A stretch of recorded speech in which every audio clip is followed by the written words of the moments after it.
So pretty much throughout the lifespan of this channel thus far, I've spoken about goals, I've spoken about staying disciplined, staying consistent, but I've not quite touched on the topic of keeping your goals realistic. And are your goals currently realistic enough for you to remain happy? Let's take Fred as an example.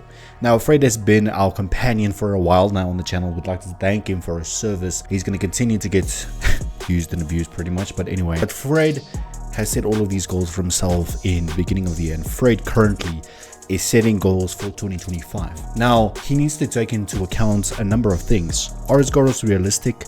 Time-bound? Are they specific? Now, if we look at the realistic part of this whole formula, it's one thing to say that he's going to make $1 million a week. And please, Fred, if you find out, please let us know how you do that. But it's one thing to actually go and do it. What I'm actually trying to say is that for 2025 and going into this new year, you need to take a look at the reasons that you failed to reach whatever goal that you wanted to achieve in 2024. What were the reasons behind it? And oftentimes, if people look back at it, they will realize that their goals were simply too unrealistic. I myself have fallen into that trap, and I've realized that one person can only do so much, and you need to give yourself credit because you've been staying consistent this entire time. You've been doing as much as you can. You may have a 9 to 5 as well, like I do, and you do your content part-time, and that really takes a toll on a person. And I think going into the new year, Fred and you and I should look at our goals in a more light-hearted way. Not that you don't take them seriously, but take them in their stride. If you have a goal to slowly build an online business over time, do that throughout 2025. Do as much as you can throughout 2025 in order to make that happen. But if it doesn't happen, just bask in the fact that you did try your best, and you will continue trying until you do that. Remember, just because you didn't achieve that specific thing in a specific time frame doesn't mean that you'll never achieve it. And I think that's the mistake that most of us have made this year. We've set a timeline of, let's say, a few weeks. For example, Fred has set a goal of losing 20 kilograms in 2 months, which obviously was unrealistic for him. It was unrealistic of him to expect to lose that weight in that short amount of time.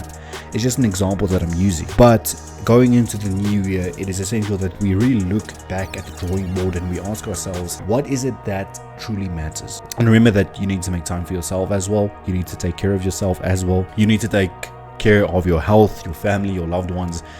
There's a lot that goes on in life, and sometimes your goals are on the back burner, unfortunately. But not to be pessimistic, this channel is about goals and growth. So going into the new year, there are 3 essential things that you, I, and Fred can do. Number 1 is, let's keep our goals as realistic as possible. Let's say our goal is to start an online business. That's a realistic goal. Let's say we give ourselves a few months to do that. That's realistic. But don't expect to start an online business in 2 days and expect it to be successful. So tailor your goals to what you know your abilities are. The second thing that we can do, obviously, is take care of ourselves and our health first.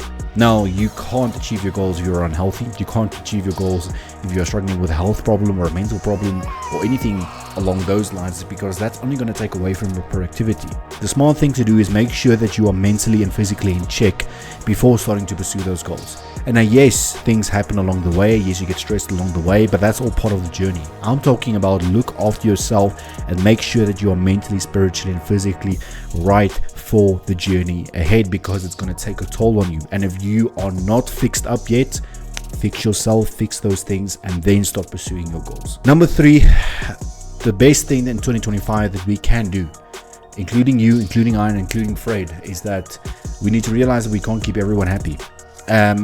A lot of people try to please those around them, try to keep everyone happy, and unfortunately that balance never works. Obviously, you need to look after your own happiness first, because you can't pour from an empty cup.